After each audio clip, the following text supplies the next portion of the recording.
I am utilizing the Bit Integrations plugin to establish a connection between these two platforms. Let's go to Bit Integration Dashboard. Create integration.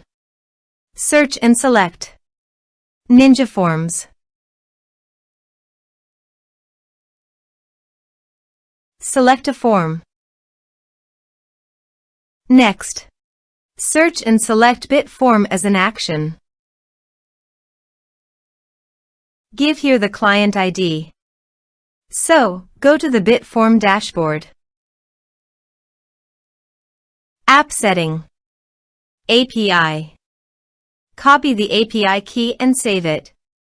Then go to the Bit Integrations dashboard and paste it into the client ID. Authorize it.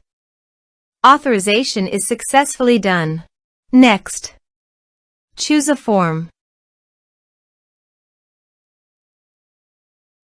Map the respective fields.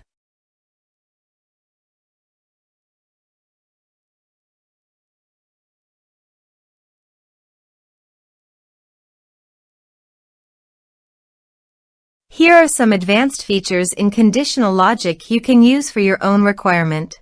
Next, finish and save it. Go to the Ninja Forms page and fill in the form.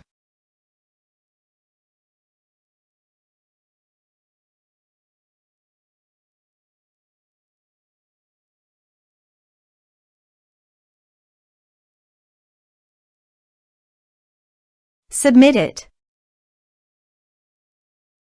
Form submitted successfully. Now go to your Bit Form dashboard. Under the actions, click on 3 dots and go to the responses. Here you can see that the data came successfully into the Bit Form.